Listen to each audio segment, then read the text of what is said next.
Okay, guys, welcome to our webinar. Just a few things before we start. If we do have technical issues, please don't worry. As with all our webinars, we'll just power through. What I do find, if you are having Wi-Fi issues, if you turn your camera off, Teams will prioritize the sound over visual. So I do find that if it helps. If you do find you're getting cut off or getting cut out, if you just turn your camera off, and it just makes the signal a bit better. But tonight we're very lucky to have Professor James Curran, who is going to do our presentation for us. So if you have any questions, if you leave them to the end, and like we've done on previous webinars, if you use the raise hand function in the more actions tab, I think it is it? No, sorry, it's not in the, it's the little hand option like that. I beg your pardon. If you use that to ask any questions at the end, I can see a list at the side and we'll go through them like we have done previously. But if anybody else comes in, I'll just let them in. I'll be able to see them for my little new direct flag. So without further ado, I will hand over to Professor Curran.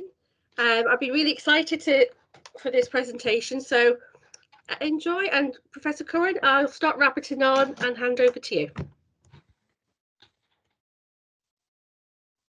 Okay, thanks very much for that, Andrea. I just hope that my technical end holds up and things work fine.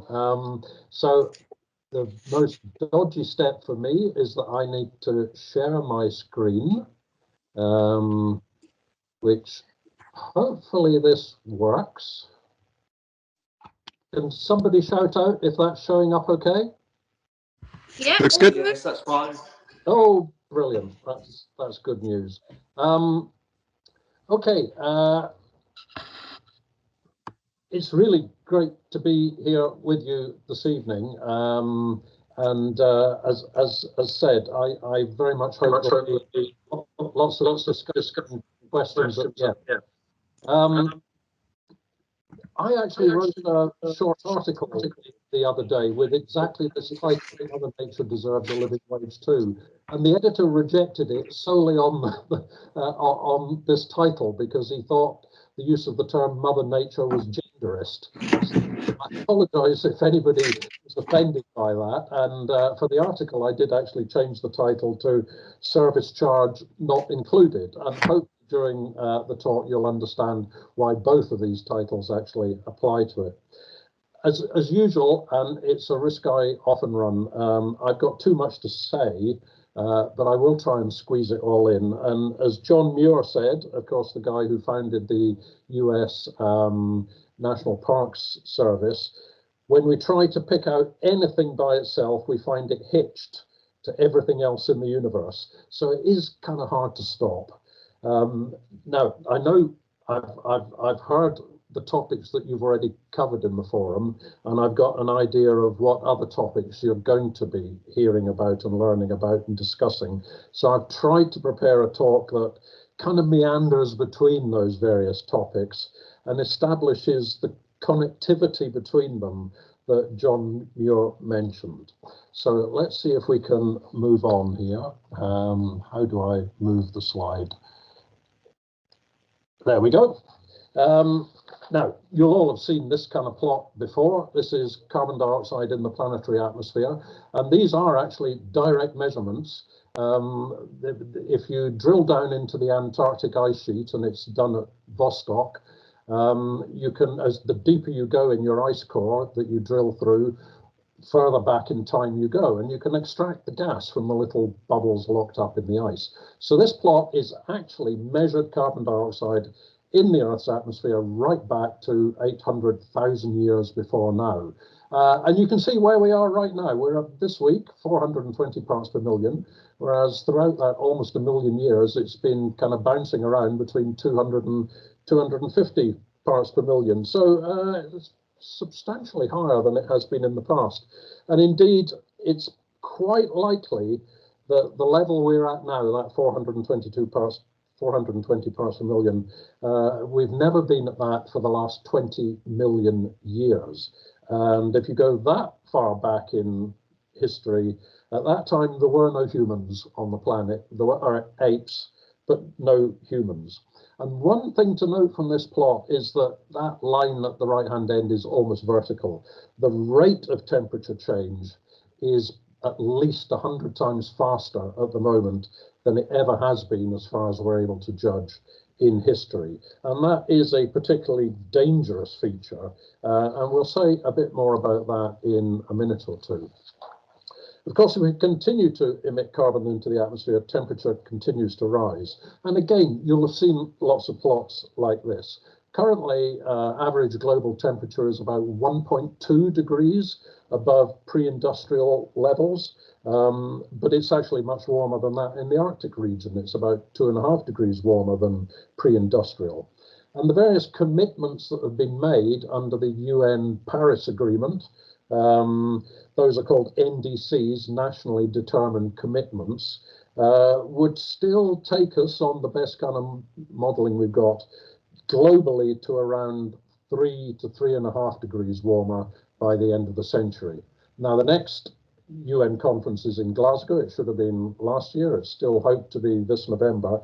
And the various update commitments under that Paris Agreement ratchet system are coming in, and it's improving on that, but nowhere near enough to take us to the hoped for overall increase by the end of the century of 1.5 to 2 degrees centigrade. And there's loads of damage already being done. We're only at plus 1.2 degrees centigrade at the moment, but I've just included a few pictures here of what's going on around the world. The top left-hand picture there is some wildfires a couple of years back.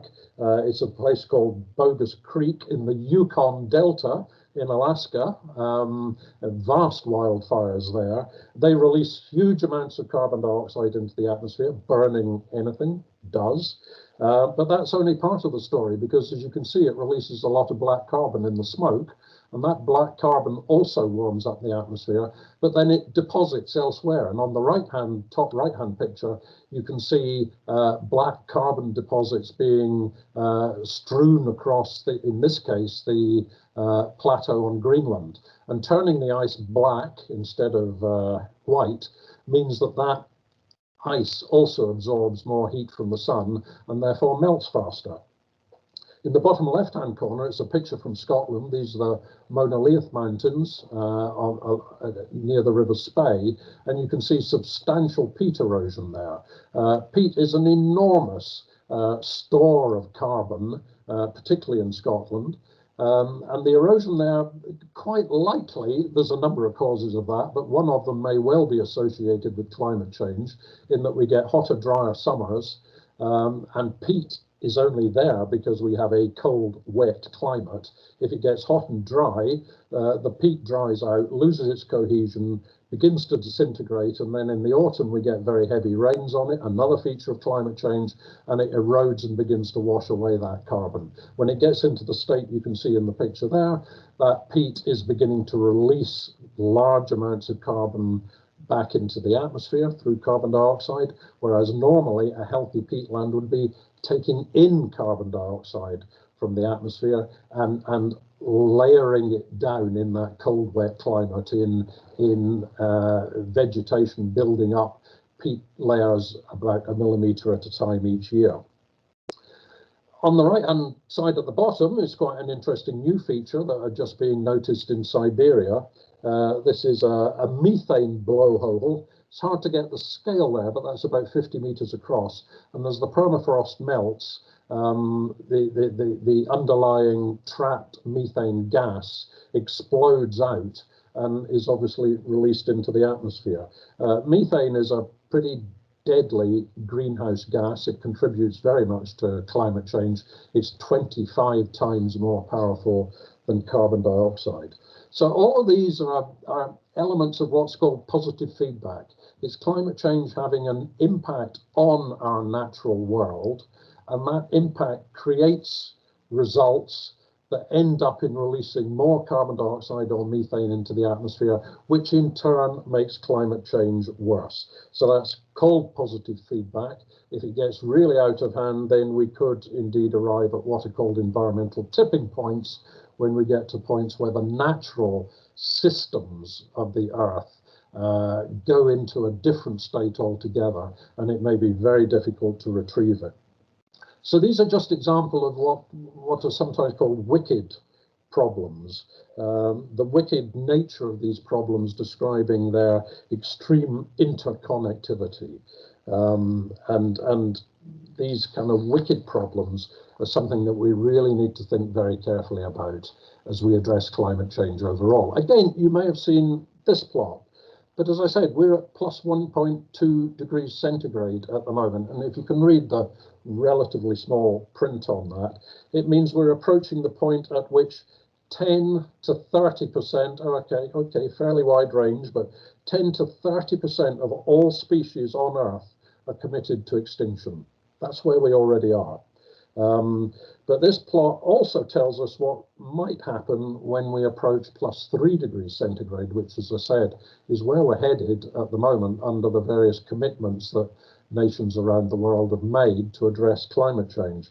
And if you look across at about that temperature, then all corals will be extinct.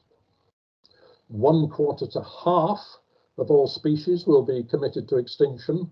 And that's mainly because they simply can't migrate fast enough to escape the effects of climate change. Remember that plot earlier, and I said that increase on the right-hand side of the graph was almost vertical. Things are changing so fast on planet Earth that natural systems simply cannot keep up with that rate of change. They can't either move northwards to go into cooler latitudes or upwards into mountain areas fast enough.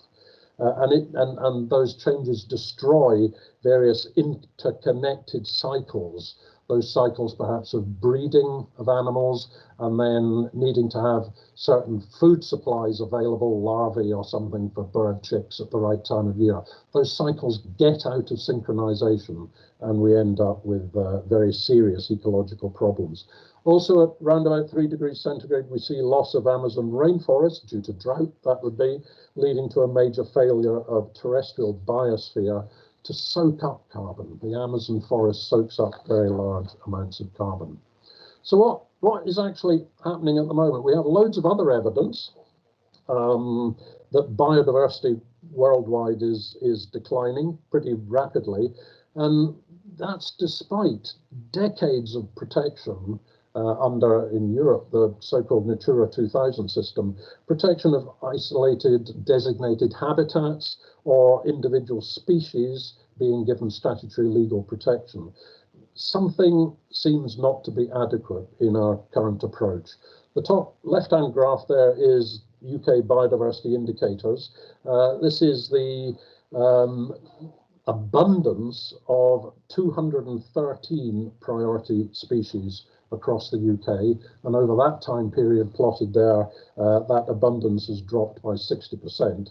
And then in the bottom right-hand corner is what's called the Global Living Planet Index, and that is for 14,000 populations worldwide of 3,700 species. And there's been a 58% decline in those populations as well. So the global extinction rate right at the moment, as we saw earlier, the prospects are that it'll get worse. That global species extinction rate, even now, is 1,000 times higher than the typical background value you would expect under natural circumstances. So I wanted just to take you through this. Don't be worried if it's a little bit technical. Just try and kind of absorb the message, which is a little bit scary, actually. This is some work I did myself about 4 years ago. It was published in peer-reviewed journals. If you the best record of atmospheric carbon dioxide representative of the planet comes from the Mauna Loa Observatory, which is at the top of a volcano on the island of Hawaii. Now, Hawaii is right on the equator, So it's thousands of miles away from any kind of significant sources of pollution. And when you're up a pretty high mountain top, you're also not exposed to anything particularly local that might contaminate your results. So it's well recognized to be the best record that is representative of carbon dioxide in the planetary atmosphere. And measurements have been made there by various instruments and thoroughly quality controlled since 1957. And this is the plot of, in this case, I think it's weekly. Yeah, it says weekly measurements, average across the week, carbon dioxide concentrations from that long-standing observatory. And it's going up. Okay, it's going up. We all know that. Carbon dioxide is going up. But if you look at it closely, it's got that kind of sawtooth appearance. And in the exploded diagram there, you can see that the carbon dioxide goes up and it reaches a peak at the end of the northern hemisphere winter. And then it drops quite rapidly in the northern hemisphere spring and early summer, and then goes back up to a higher peak at the end again of the next northern hemisphere winter. That's because the northern hemisphere contains most of the land mass on Earth, and in the summer, of course, it grows a lot of vegetation, lots of leaves and growth, and the plants are flourishing, and they suck in carbon dioxide out of the atmosphere, and that drops the concentration in the atmosphere. So when you think about it, that drop there, and if you can see it, it's tiny on that diagram, but that drop in carbon dioxide in the northern hemisphere summer, which has the letter A on it there, is a pretty direct measurement of the health or the efficacy of the total northern hemisphere terrestrial biosphere. How well functioning are all the plants, forests, peat bogs, everything right across the northern hemisphere. So if you plot that out, that drop, this is the other way up obviously, that drop has been increasing, which means that the northern hemisphere biosphere has been working harder, has been doing better from 1960 up until actually it peaks there at about 2006. Now that's not unexpected, because carbon dioxide is actually a fertilizer for plants. They do better if you give them a bit more carbon dioxide. And with the kind of warmer weather, vegetation can grow a bit further northwards up towards the Arctic area. So it's always been expected that the planetary biosphere would absorb more carbon dioxide out of the atmosphere. But what you'll notice on there is that it peaked actually in 2006 and it's now declining. Again, it's always been expected that climate change itself would begin to do so much damage to the natural environment that it would begin to fail to work effectively. Now that can be wildfires, as we saw, it can be erosion of peat, it can be floods, it can be storms destroying forests, it can be the spread of pests and diseases destroying forests.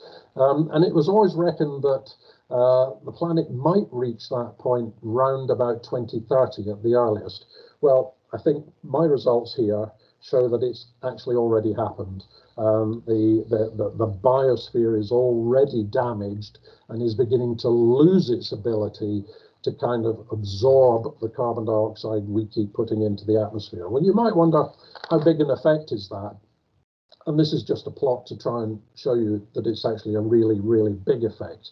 If the biosphere had gone on improving its efficiency to absorb carbon dioxide in the way that it was in the 60s and 70s up to about 1980 there, which is that thin blue line that extends linearly upwards, then it would be absorbing right now a lot more carbon dioxide than it is. In fact, we're down at that lower level where it's dropping off, the thick black line, and that difference in the ability of the terrestrial biosphere to take carbon dioxide out of the atmosphere is equivalent to 30% of the increase. It's like another China, and China is the biggest now emitter of carbon dioxide in the world. It's like adding another China into the equation. So this is really, really important And it's actually a bit scary, this kind of analysis, I think. It's beginning to show that kind of positive feedback, that potential for us to hit these environmental tipping points. It's very urgent, the message, that ecosystems are rebuilt. And it should, this kind of message, encourage us all to work harder and even more urgently. But regrettably, we continue to grossly overuse the Earth's resources. On this plot, you can see that the various little graphs on the right there, everything is growing. That is world trade, world GDP, world carbon dioxide, obviously, world agricultural production. Everything's growing. And we kind of expect it to continue to grow, don't we? Except that planet Earth itself isn't growing. If anything, you know, the previous plot show it's actually diminishing. And the area of land, because of population growth and the amount that we extract out of the planet for our kind of personal needs, the area of land available to each of us as an individual, pro rata, is shrinking. And that's related to what's called each of our own environmental footprint. And you can determine your own environmental footprint. There's lots of things online where you can do that. In the UK, each of us lives as if we have about 3 planets to sustain us. It's reckoned you can get that down to 2 by your own personal effort. But to get to true sustainability, long-term sustainability, you need to get down to 1 planet each, obviously, and that needs government policy intervention as well. So potentially we can get halfway ourselves by our own choices. To get down to real long-term sustainable lifestyles, we need government to intervene as well. That's confirmed in my experience. At one time, not now, I hasten to add, but at one time I was living a pretty sustainable life, and I got my footprint down to 2.05, which I was very proud of at the time. As I say, I bet it's back up a bit at the moment. But the lesson from this is that we must deliver sustainability through partnership and collaboration. It's not down to individuals, it's not down to government, it's down to both. This is another plot that really just says the same thing. It confirms that we've already broken the planetary limits for the 3 here that are outside the green zone. That's climate change, biodiversity, and the nitrogen cycle. These 3 elements are actually interrelated, again, as John Muir suggested they would be. Climate change impacts on biodiversity, as we've seen earlier in the talk. Emissions of nitrogen, and that's from things like using fertilizers and so on, create over-nitrification, eutrophication as it's called, which damages biodiversity. Some nitrogen emissions, nitrous oxides, are powerful greenhouse gases themselves. And biodiversity and healthy ecosystems sequester carbon dioxide from the atmosphere and counteract climate change. So they are all totally interrelated. Again, emphasizing that we're facing these so-called wicked problems. And wicked problems need wicked solutions, and those wicked solutions are systems solutions, whole system solutions. And we should be looking for multiple benefits. So we need to find our way through some pretty difficult decisions that are facing us, staring us in the face, against the background of some public skepticism. I think that's reducing. Hostility from some businesses also may be reducing.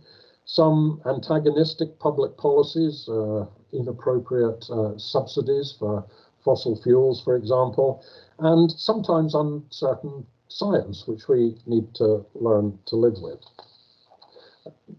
If planet Earth does have an instruction manual, then I think the only thing we could point to is the concept of sustainable development, which was first proposed in the UN's Brundtland report called Our Common Future, and that was published in 1987, so quite a while ago now. And the traditional model of sustainable development is represented by these this Venn diagram, these three overlapping circles. If we're looking for benefit to our economy and benefit to society and benefit to the environment, then it sits in that zone in the middle where the three circles overlap, which is true sustainability. Personally, I hate this kind of mind model. First of all, that zone in the middle can be just about as small as you care to make it. But it also immediately puts us in a frame of mind where we can think of trade-offs. Okay, we propose some sort of development which is going to improve the economy, creates a few jobs, therefore benefits society, but okay, it does a little bit of damage to the environment, but yeah, it's fine, let's go ahead with it. That way of thinking about trade-offs, one against the other, is not sustainable in my view. So I really dislike this kind of mind model of what sustainability is. I much prefer this one that was proposed in just offhand in the margin of a huge European Environment Agency report many, many years ago. And here you see the three sectors again. The economy is there in the middle, and it's a social construct after all. And the economy depends on, actually requires, a healthy and involved society for the economy to work. And in turn, society depends for its very existence on the life support systems or ecosystem services provided by our planetary environment. And we'll look at those ecosystem services in just a moment.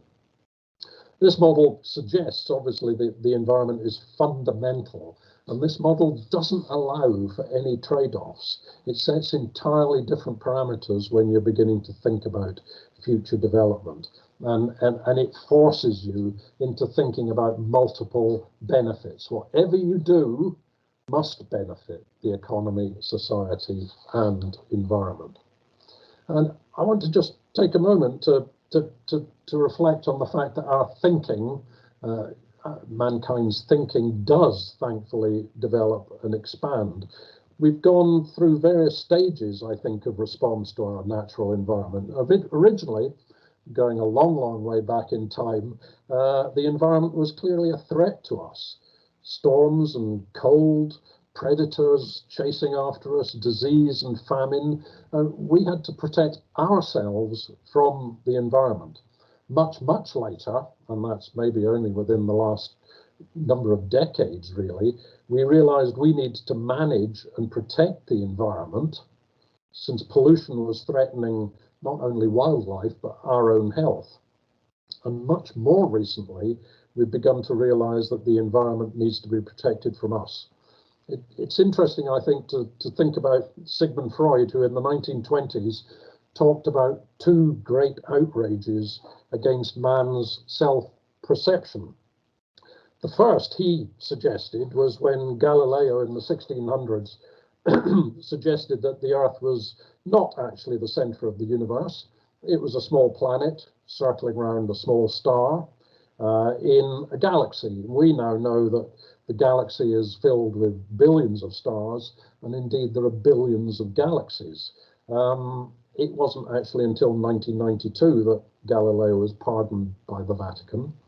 The second great outrage, Sigmund Freud suggests, is when Darwin in 1860 proposed that man was descended, like all animals, from a common single-cell ancestor. It's interesting that a UK opinion survey in 2009 suggested that only half the population actually believe in evolution.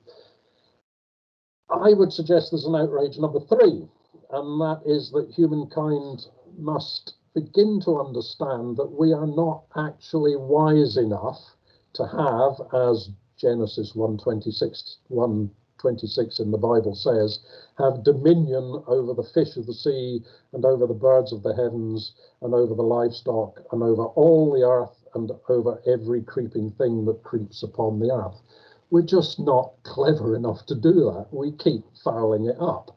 We've got to understand that Mother Nature does a much better job, and that we are just a part of the environment. We are part of the global ecosystems, and like all other species, we depend on ecosystem services to survive.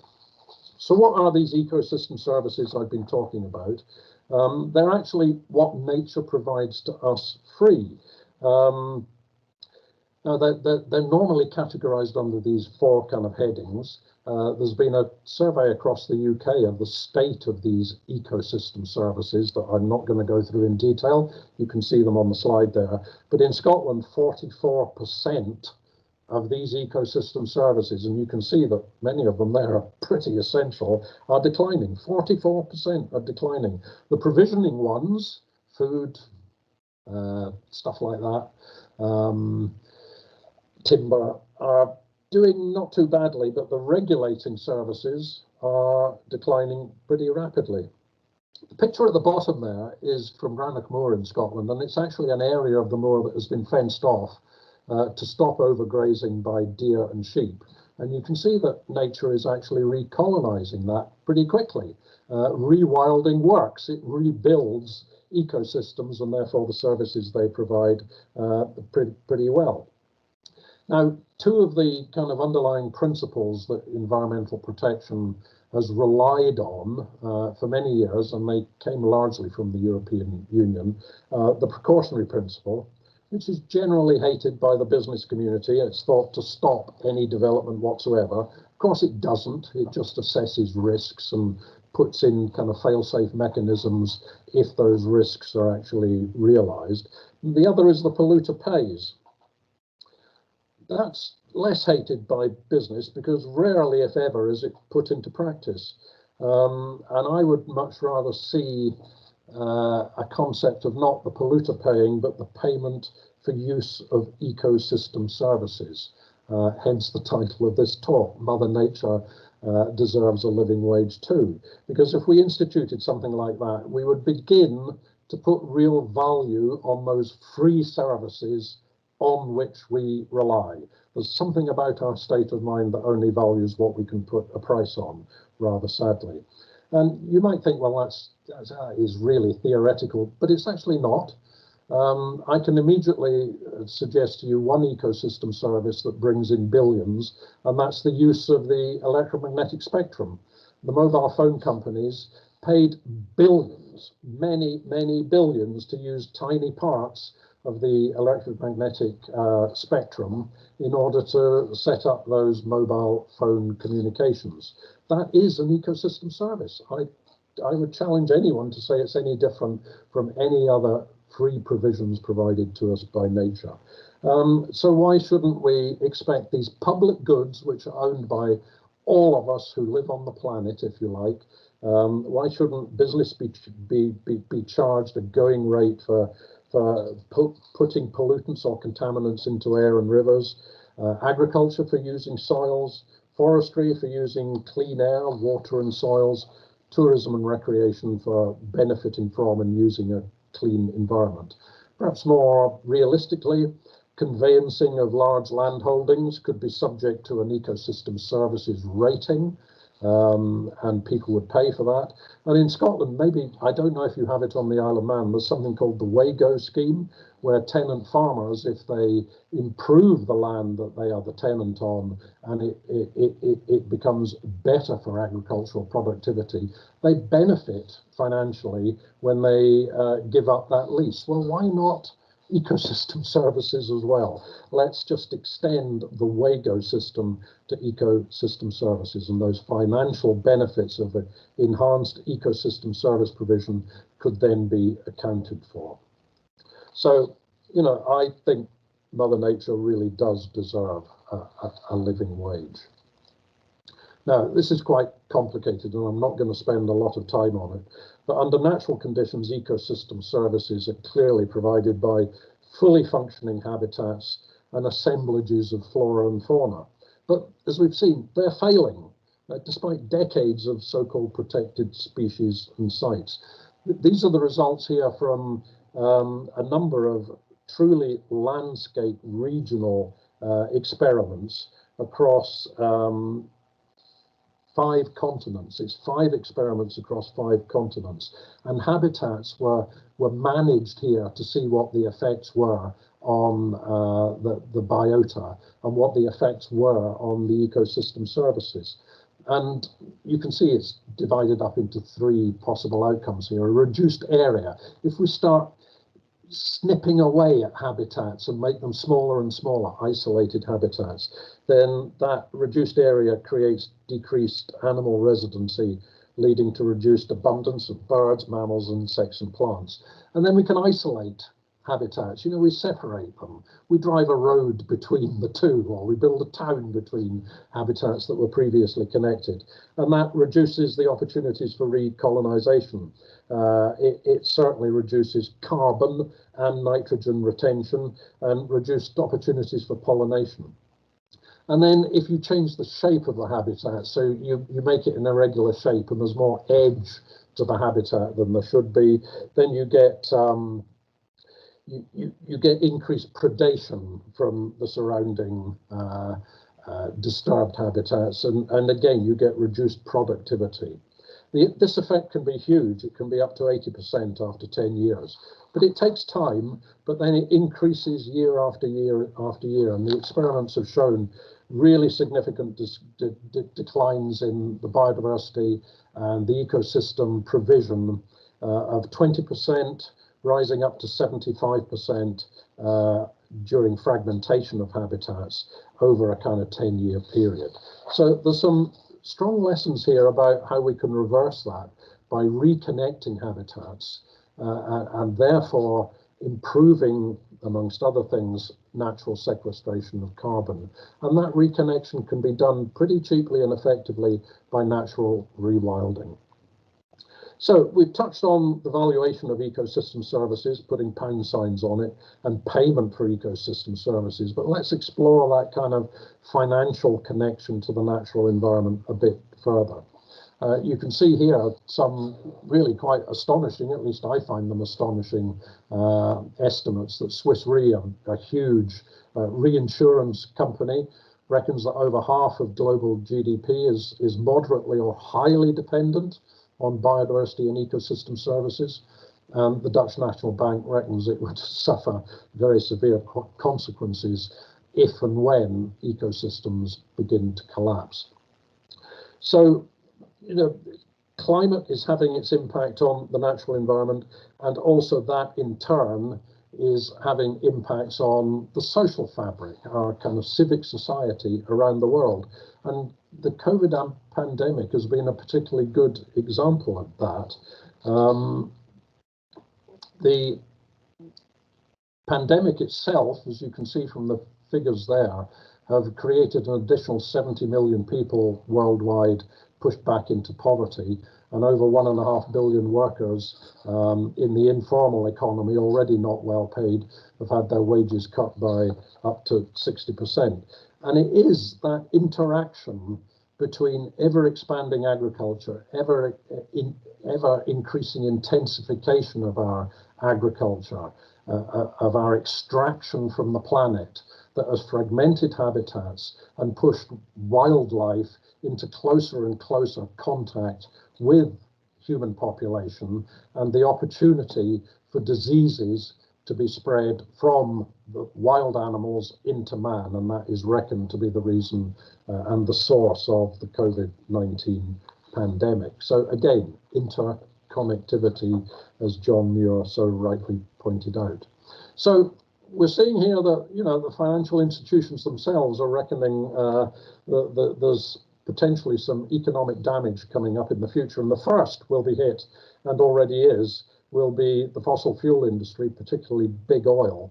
And the International Energy Agency just a few years ago stated that 2/3 of all known fossil fuel reserves must stay in the ground if we are to stay within that Paris Agreement limit of +2 degrees centigrade threshold before climate change begins to become extremely dangerous through these positive feedback mechanisms. The International Energy Agency, if I can quote it, said, No more than 1/3 of proven reserves of fossil fuels can be consumed prior to 2050 if the world is to achieve the 2 degrees centigrade goal. So oil companies are hugely overvalued right now if it's thought that the oil they're sitting on will ever be exploited. And that oil will be known as a stranded asset unless we collaboratively and cooperatively set about re-engineering our economy, which is very largely based now on fossil fuels, to have a gentle exit from that dependency rather than a chaotic one. Can you imagine what the consequences would be of an unplanned collapse of the fossil fuel industries worldwide? So there's no question these problems are being addressed here and there, now and then, but not in a particularly coherent way. And we're still being caught out, as that last paragraph says there, with things like the COVID pandemic. The UN themselves reckon that there are actually 2 million as yet undiscovered viruses still out there that could transfer through zoonosis to mankind, and 1 million of them could affect humans. So let's not underestimate what the seriousness is of, in another dimension, of destroying our natural environment. So, you know, there's a willingness, but again, some of the figures on this slide show that we're by no means prepared. We're just not ready for this major transition towards true sustainability. But, you know, on the back of COVID, there's been lots of pledges. The COVID economic recovery package is truly huge, but actually, how green is it? How well is it going to tackle some of these problems that we've been discussing here? There's $200 trillion sloshing around in the private sector investment market in the world. That's far, far greater than all the public funding available. And what we need to do is have an economic system that shifts that money to do good rather than harm. And I believe that's possible, but we need to shift that vast wealth pretty quickly. And there's some indication that some of the COVID recovery plans are attempting to be quite green, but again, some of it seems to be quite half-hearted, and the danger is rather like with the last economic crisis. How long ago is that? 12, 13 years ago now. We just end up going back to the same old model. Well, I sincerely hope not. And I would suggest, you know, a 7-point plan for a true global green recovery that will take us out of the damage done by the pandemic, but put us on the right track for a more sustainable future. And that would be a focus on sustainable well-being, dropping GDP as our overriding economic measure and target, and redefining what prosperity means. What does prosperity mean truly to each of us?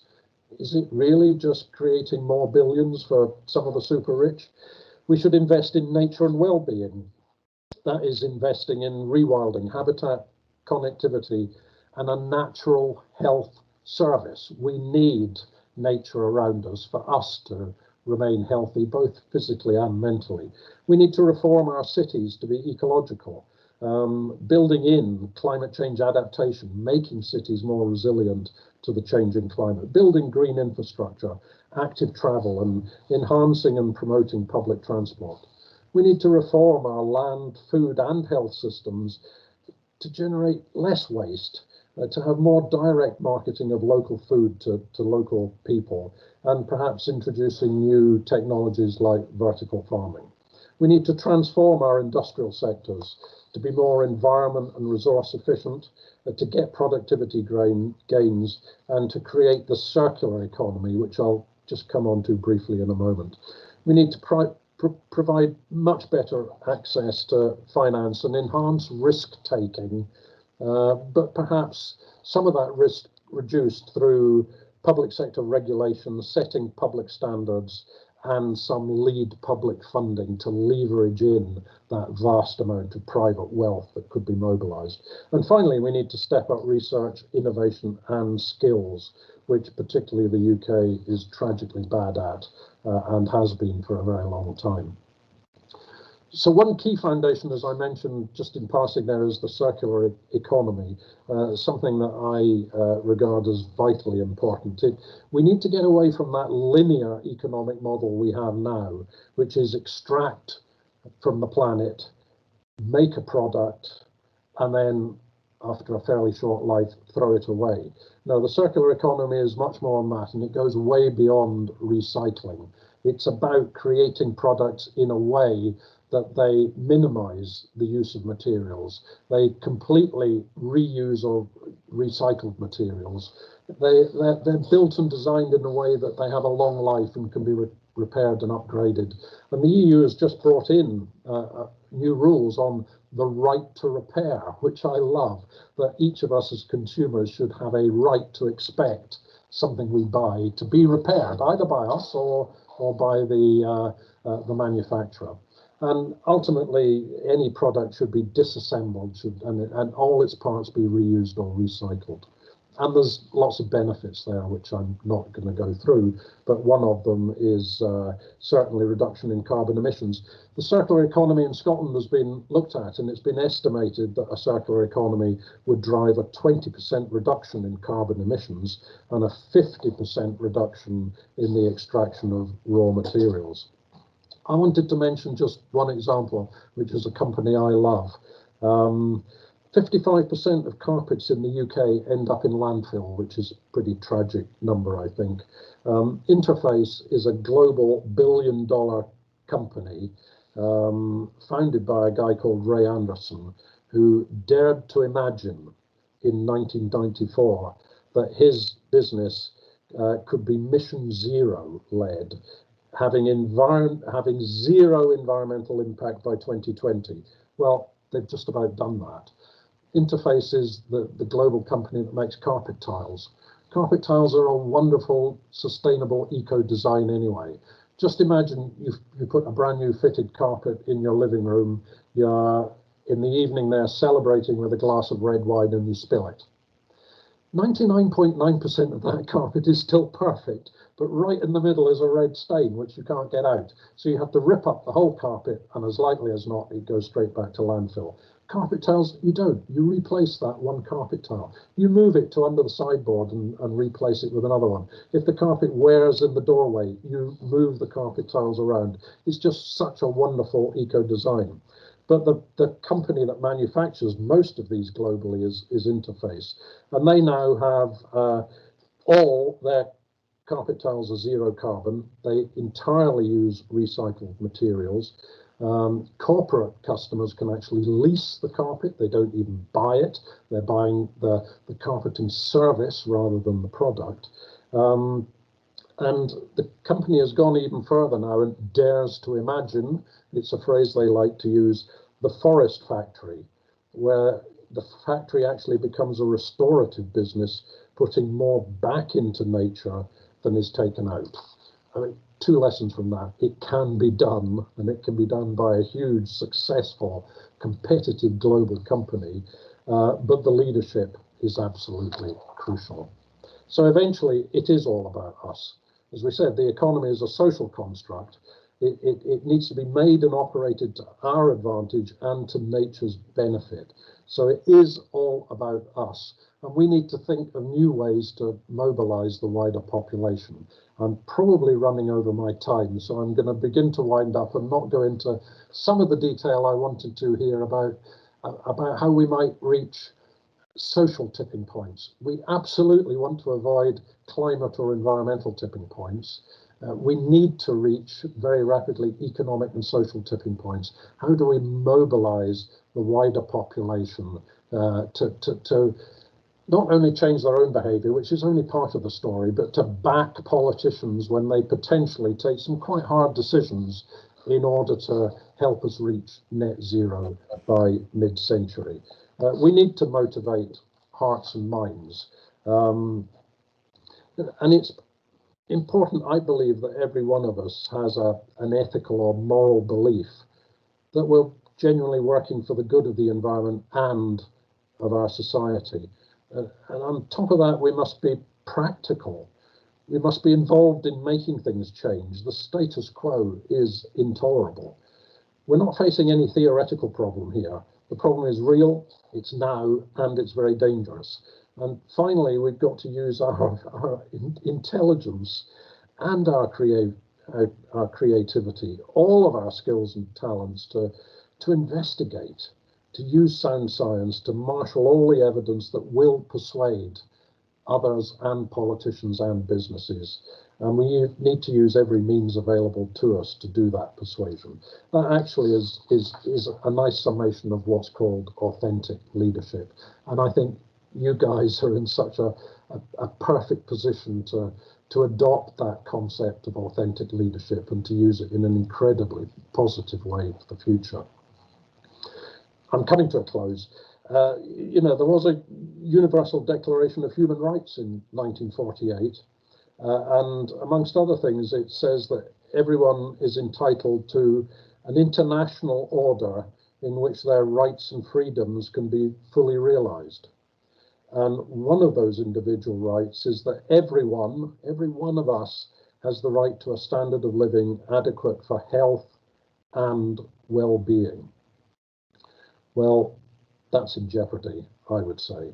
And as Joe Biden has said a few times recently, lead not by example of power, but by power of example. And I really believe that the Isle of Man can most certainly play its full part in leading by the power of example. Thank you very much. Professor Curran, thank you for that interesting and presentation. And you'll be pleased to know it's the first time we've had tech issues in our presentation. So that's a first for us as well.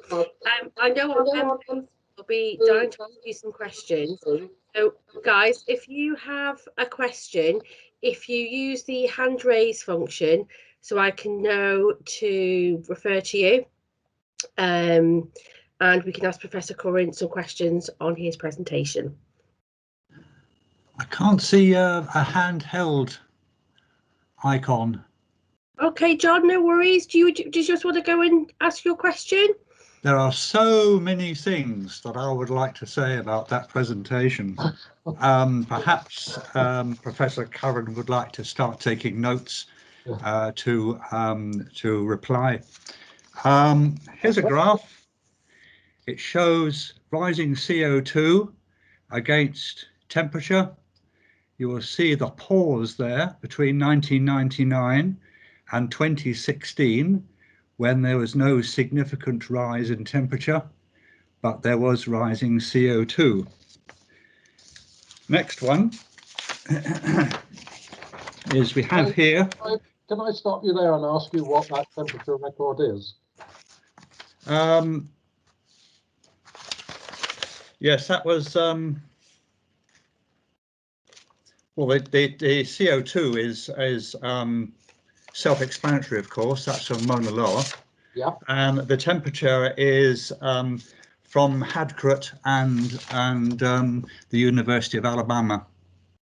Okay, I don't know that particular temperature record. Yes, I know, but it's never shown. So here's another one. Here is the Roman warm period and the medieval warm period, and it only goes to year 2000, I fear, but I think it does show that it has been just as warm as it is at the moment in the past. And I'm sure it wasn't the Romans using 4x4s on their wonderful Roman roads. Can I ask again what geographical area that temperature record applies to? This is by Lundquist, a new reconstruction of temperature variability in the northern hemisphere during the last 2 millennia. Uh-huh. John, sorry to interrupt. Sorry? Sorry to interrupt, John. John, this I do apologise to interrupt. If we could maybe park that for the moment, I'd be happy to prefer any questions on you have about those graphs. It's just we've just got quite a long line of questions waiting from the members, and we are tight on time. So one more comment then at the moment. That last slide was not showing pollution. That last slide was showing water evaporation from cooling towers. It was not smoke, it was steam. Well, I didn't say it was smoke, but no, I know, but we've seen this so often. People are talking about pollution, and that they show evaporation of water as steam from cooling towers, and they say, oh, this is pollution. Well, okay, I mean it is very shall we say misleading. Well, I don't. I would ask you what that power station is using as its fuel, fossil fuel. Yes, and that is the basis of the standard of living that we have. It's without the fossil fuel generation, we'd still be in driving horses and carts. So we've got a lot to be thankful for coal and now gas and nuclear, which supply us with the reliable and economical power which we enjoy today. Sorry, thank you, John. I'm going to have to move you on. I do apologise. No, fine. Let's let other people have a chat. Thank you, John. Thank you very much. Okay, Peter, you're next on my list. Would you like to ask Professor Curran a question? Yeah, there's no doubt in my mind where I stand on this, and I do believe climate change is happening, and I think it's coming faster than people appreciate. And I think on the island we have to do something, and we have to do something quick. My question is, what will have the biggest impact for the island? To do something on the island, like rewilding or looking at renewable energy supplies for the island, or to take the viewpoint of that isn't going to make an impact globally? Should we be concentrating on what we import into the island, which is things like plastic and palm oil, the things that are damaging the climate? Okay. Is there an easy answer to that question? Which way do we go first? Oh, I wish there were easy answers to any of this, but a very interesting question. Yeah. If you just stick to the rule book, and I was an environmental regulator, so I'm always kind of tempted to stick to the rule book, then nation states under the UN framework agreements, Paris Agreement and the forthcoming COP in Glasgow, you are responsible for your own emissions within your own territory. So what you import, you don't actually report to the UN. If you import a load of goods from China, as we all do these days, it's up to China to control the emissions they generate in manufacturing the goods that we import. So that's the rules. That's how the emissions are added up. So the Isle of Man is responsible for its own territorial emissions. And then you ask what are the best things to do, or what are the first things to do? There is no straightforward, simple answer to that. At various points in my presentation there, I emphasized that to restore the natural environment and its ecosystem services, and the most important one for the discussion we're having here is natural carbon sequestration, which may ultimately, within the Isle of Man, both the terrestrial sequestration on the land surface of the Isle of Man, and then the sequestration that is allowed in the marine environment as well. But that's limited at the moment. The rule book doesn't include everything. It takes many, many years to rebuild that. So you want to get in there and start planting woodland, and it needs to be done in a clever way that enhances biodiversity and habitat reconnectivity, and restore peatlands as soon as you can, because it takes decades for them to mature and to be fully functioning as that kind of habitat again. So that is the first priority. But you won't get the benefit of that for about 20, 30 years, really, the main benefit. After that, the simplest and easiest thing to do, I suppose, is domestic energy efficiency, improving insulation, reducing the use of heat and light and other energy sources within the home, because that saves people money. It's a very wise investment. There's the McKinsey curve, as it's called, which plots the cost of interventions to reduce carbon against the amount of carbon they remove. And always the best option on every update of the McKinsey curve, as it's called, is to invest in energy efficiency. It's the very, very good first move. Beyond that, then lots of other options open up. And as I said in the report when I published it, technology is always changing. We are creative and imaginative. John mentioned that that fossil fuels and coal and oil and gas have delivered numerous benefits to us. I don't deny that for a moment, but we are clever, ingenious people, and we will create equally and indeed environmentally better alternatives that will serve us very well in the future. So we need to keep some options open, because we don't want to pile a lot of investment right now into generating hydrogen as a replacement gas for natural gas, because at the moment it's very expensive. But my instinct and all the indications and evidence are there that generating hydrogen out of renewable energy, out of wind power, solar power and so on, will become price competitive within a decade or so. And then we can start using hydrogen to replace natural gas, and hydrogen will have almost zero environmental impact. So you need to keep options open.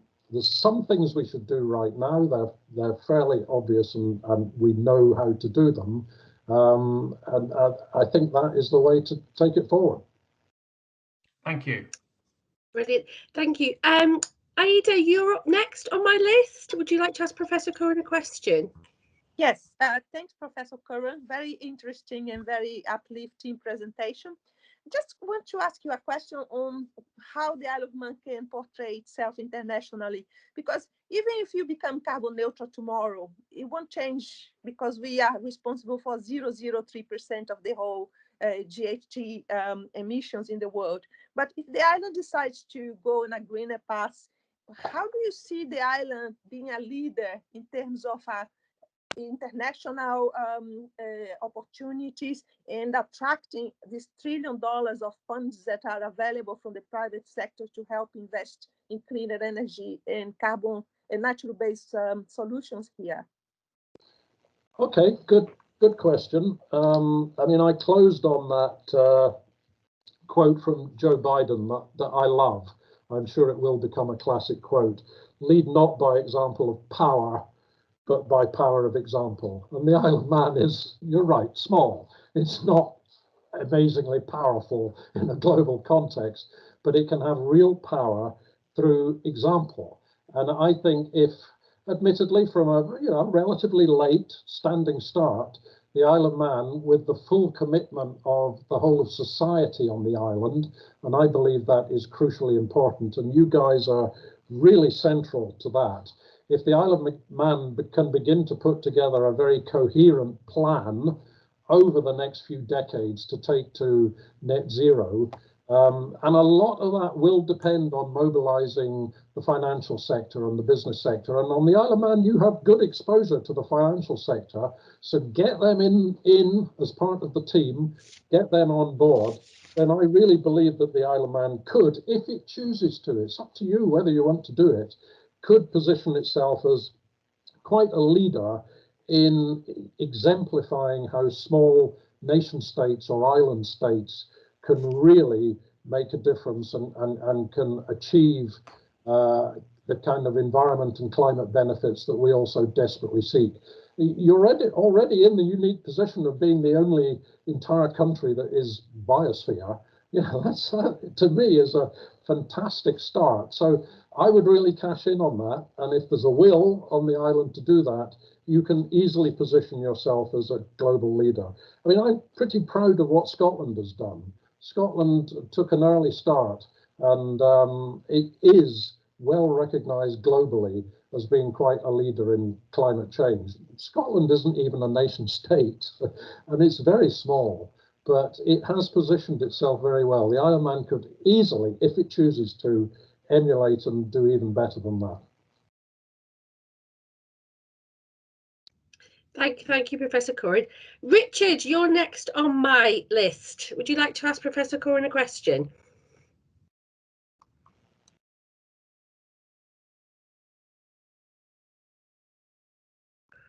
Richard, we can't hear you. You're on mute. If you just click on you, there we go. We've got you. Oh, sorry about that. I almost switched this off at the end of the first hour because I felt it was so one-sided. However, I do think the speaker has redeemed himself slightly in the question. I'm a little confused. What is our aim? Is our aim to go for zero carbon emissions on the planet? Professor, is that the aim? Well, it's laid out very clearly in the Paris Agreement. The aim is net zero. So that is all greenhouse gases, not just carbon.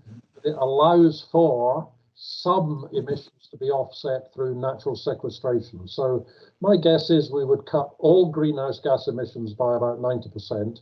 The remaining 10% we will maybe be absorbing in fully functioning ecosystems around the world. Fine.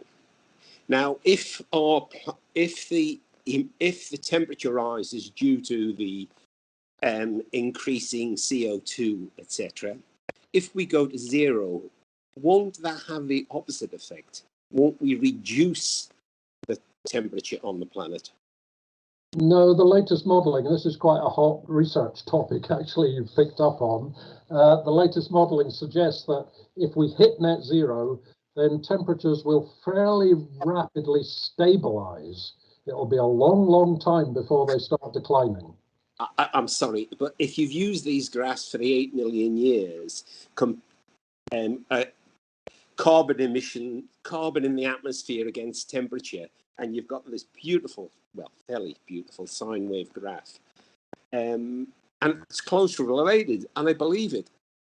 I can't see how zero emissions is going to keep the temperature the same. That, to me, is totally illogical. It's because the carbon dioxide is already in the atmosphere, and it takes hundreds of years to come out naturally. So it's going to stay there, continuing to warm the planet. And, you know, some of the systems are quite slow to respond, like the melting ice may go on melting. The seas take a long time to warm up. So some are quite slow response, some are quite fast response. Methane is fairly fast response. It will come back out of the atmosphere in about 20 or 30 years. Carbon dioxide stays there for hundreds and hundreds of years. Great, thank you very much, Professor Curran. Okay, Sarah, thanks, Richard. Sarah, you're next on my list. Hi there. Yeah, it's almost on the same vein as Richard's, to be honest. My point was that obviously nature-based solutions are really important, but surely we should be trying to get to net zero without nature-based solutions, and then using those to actually take carbon out of the atmosphere so that we can lead to cooling. So obviously that's surely what we'd aim for, is to reduce the amount of warming that's happened and actually end up removing carbon so we can start to cool our atmosphere again. So my question really is to what extent should we be using nature-based solutions sort of in addition to net zero to achieve net negative carbon? Well, it's not either or, as usual in these things. I mean, as I said at the outset of my talk, I'm trying to weave my way through some topics that I think you're not addressing anywhere else. So I am absolutely not undermining the overriding importance of moving towards renewable energy and getting rid of fossil fuels, etc., etc., etc. But you're covering that. You have other speakers talking to you about those kind of elements of the equation. But as I said, we cannot do it without, you call them nature-based solutions, very, very good terminology.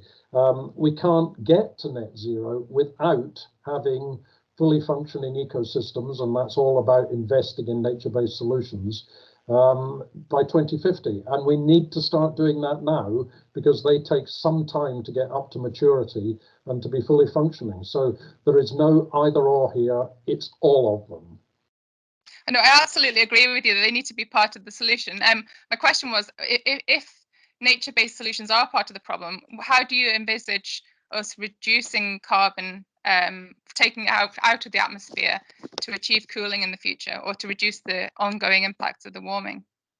Okay, well, I mean, nature-based solutions are, as far as I'm concerned, the only way to do that. There's a lot of talk about carbon capture and storage. Yeah, it may well happen. I can't see that happening on the Isle of Man.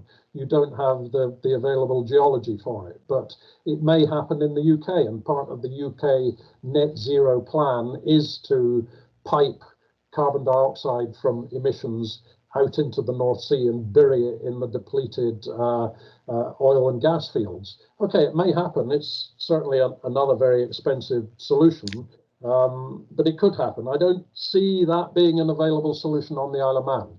So the Isle of Man, in order for you to be reaching net zero yourself, your only negative technologies, if you like, are ecosystems, natural sequestration. There are other possible technical fixes by chemically absorbing carbon dioxide out of the atmosphere. There's one or two experiments going on in that way. Hugely expensive currently, tiny amounts of carbon being removed. Again, you know, we need to keep an open mind. Technology may advance hugely in that respect as well. To me, it seems unlikely. I certainly, no way would I rely on that. You need to, you know, start building up solutions now that we know are going to work. And the nature-based solutions is definitely in the lead on that one. We know it works. Mother Nature knows how to do it. Thank you very much, James. Thank you, Sarah, for your question. Ashley, you're next on my list. Would you like to ask Professor Curran a question? Yes, hi. Thanks, Professor Curran, for your talk. I found it really interesting. You mentioned when you were talking about carbon footprint that in the past you had a much lower carbon footprint than you do today.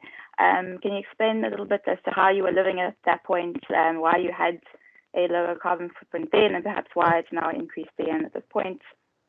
Just to give us some idea of how you were living a few years ago, perhaps. Well, there is a bit of a story attached to that. I mean, I've spent all of my life really in the environment sector and working for the regulatory body, the Environment Protection Agency in Scotland. But I left it at one point, and my wife left her profession as well, which was clinical psychology.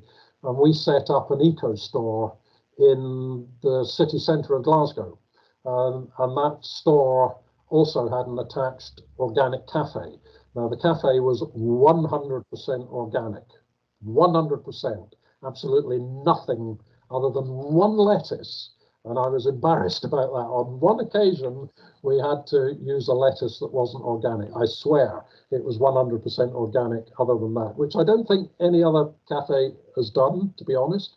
But the shop, the idea behind the shop was that we would research the environmentally best product and sell only that one product. So, you know, as a shorthand, we used to call ourselves the John Lewis of the environment, because we sold all the products that John Lewis did. Come on, we were tiny, but we did cover the entire range of household goods and clothing and do-it-yourself materials. But we chose one product and one product only. So, for example, we even sold a tumble dryer, which, you know, a lot of environmentalists would think, well, nobody should use a tumble dryer. It's just not an environmental product. But if you've got a baby and you live in a tenement in the middle of Glasgow in winter, and you've got a load of baby clothes that you have to keep washing, what do? You can't hang them outside. There may be nowhere to hang them. And if you do, it's probably raining all the time. So, you know, people have to live. So we chose the tumble dryer that at that time had by far the best, lowest energy consumption. And by very good fortune, it was actually manufactured in Yorkshire, we wouldn't import anything from outside of Europe. So that was our kind of ethos and the morality, the ethics behind our shop. So it was during that period when we were running that shop, and we were, I suppose, eating some of the leftover food ourselves from the organic cafe. So we were literally working flat out 7 days a week. We never went anywhere other than worked for 2 years. We worked every single day. We were eating totally 100% organic food. We were traveling in and out of the city by public transport. And it was in the middle of that period I worked out my environmental footprint, and it did get down to 2.05. You know, we weren't at home. We weren't even heating the house. I mean, all of these things contribute. Now, I don't, well, in the last year, maybe not, because we haven't traveled, but my wife is Greek, so every now and then we do go out to Greece to visit her family. You know, people have lives like that, so these are inevitabilities. That absolutely hammers our environmental footprint straight away. So during that 2-year period, we never went to Greece, for example. So, you know, it just proved to me, I'm a hypocrite as much as anybody. I bang on about these things, but my environmental footprint, I guess now, I did do it recently, and it was 2.5, which is, you know, better than the average, because we are reasonably careful, but nothing like what it could be. But as I said, we can't do it all single-handedly. We need to support our politicians and governments and businesses when they begin to change the way we all live and lead our lives. Okay. Thank you, Ashley. Thank you, James. Ralph, you're next on my list. We've got time for a couple more questions. So, Ralph, you're next.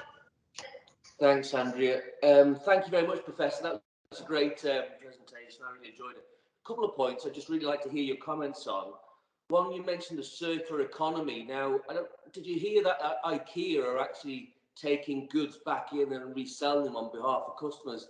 I just wondered what your thoughts were around that, and is that perhaps one of your ideas of a circular economy?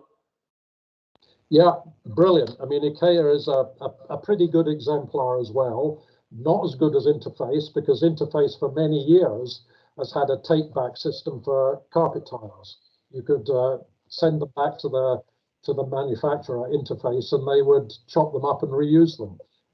So, you know, Interface is still out there in the lead as far as I'm concerned. I've got nothing to do with Interface. I'm plugging it only just because it is a very good example. But IKEA is pretty good as well. And it's really nice to see them adopting that kind of business model. And they claim that there's a very high demand for previously used products, furniture and so on. And absolutely, I mean, we used to call it second-hand, didn't we? It's an outdated phrase, I think, but, you know, pre-loved, is it pre-loved clothing and so on.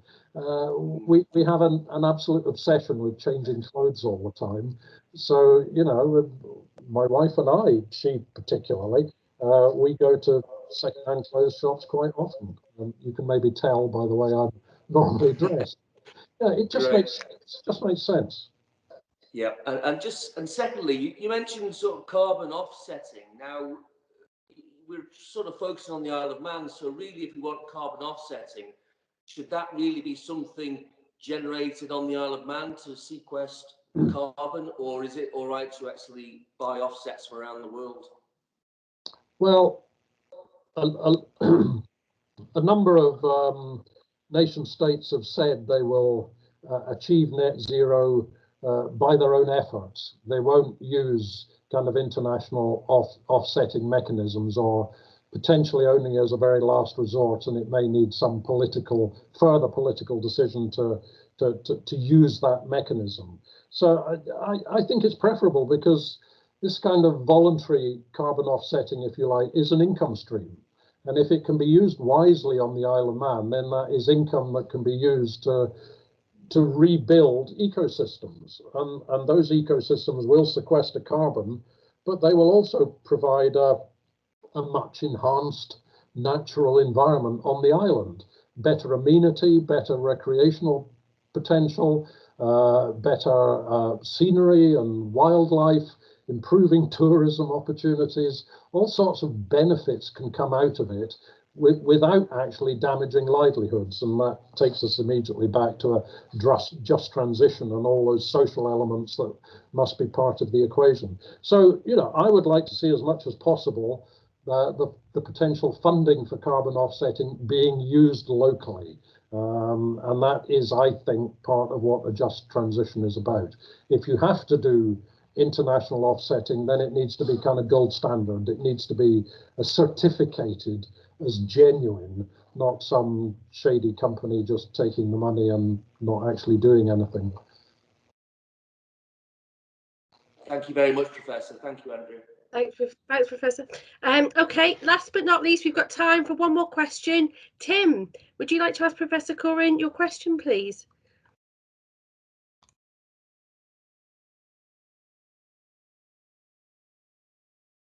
Tim, have you got yourself? Do you want me to take you off mute? I thought I was. Is that better? Okay.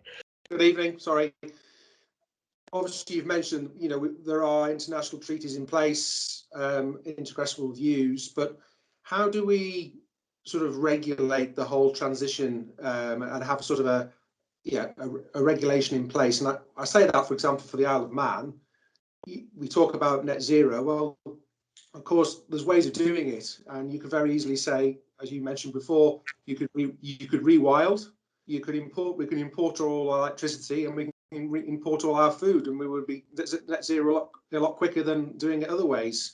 So how do we make sure that on an international level that there is sort of sensible framework and regulation in place to make sure that it's done, these things are done in a proper way, and we're not basically just exporting countries aren't just exporting their issues to elsewhere, because you can see that could easily happen. People looking for easy wins. Yeah, I absolutely understand that, and some elements of that are ultimately a political decision. It's what you guys on the Isle of Man want your politicians to do. I mean, certainly when I was over there preparing my report, I got the genuine impression at the political level that the politicians wanted to do it by the Isle of Man's own efforts. They wanted genuinely to be able to stand up and be counted, to be regarded and recognised around the world as a responsible country doing the right thing. But, you know, ultimately, and that's, I suppose, why there is a climate change bill now, hopefully soon to receive royal assent on the Isle of Man, because it locks that way of thinking in. It states that kind of approach rather than offshoring all your emissions. And you're right, there are mechanisms to do that. But if you want to lead by example, then you definitely won't want to be doing that. And I think, I just look at the Isle of Man and I think you are so stuffed with resources of renewable energy, onshore wind, offshore wind, solar, potentially tidal stream, wave energy, bits of hydro, potentially even geothermal, who knows? But you have so much in the way of those natural resources. You've also got so much in the way of natural resources in terms of land for growing biocrop fuels or for reforesting and harvesting sustainable wood supplies. You have sufficient agricultural land that you can, to a high degree, feed yourselves if agriculture is willing to adopt a business model that provides more and varied produce and sells direct to the local market rather than going through, you know, the kind of traditional supermarket channels and so on. I just think you have so many opportunities. It'll be such fun to do it, and you can stand out as a genuine exemplar and genuinely feel proud of what you're achieving. Thank you. Thank you so much, Professor Curran, for that presentation and for answering all our questions. We really, really appreciate it, and I'm sure the members do too. So guys, that's all we've got time for this evening. Thank you so much for tuning in, as always. Special thanks to obviously Professor Curran for taking the time out to present to us and answer our questions. And we'll hopefully see you all at our next forum on the 24th of May. Many thanks. It's been great to be with you. Thank you so much, Professor Curran. We really Thank you very appreciate much. it. Bye. Thank you. Thanks, guys. Thank you. Bye. Cheers.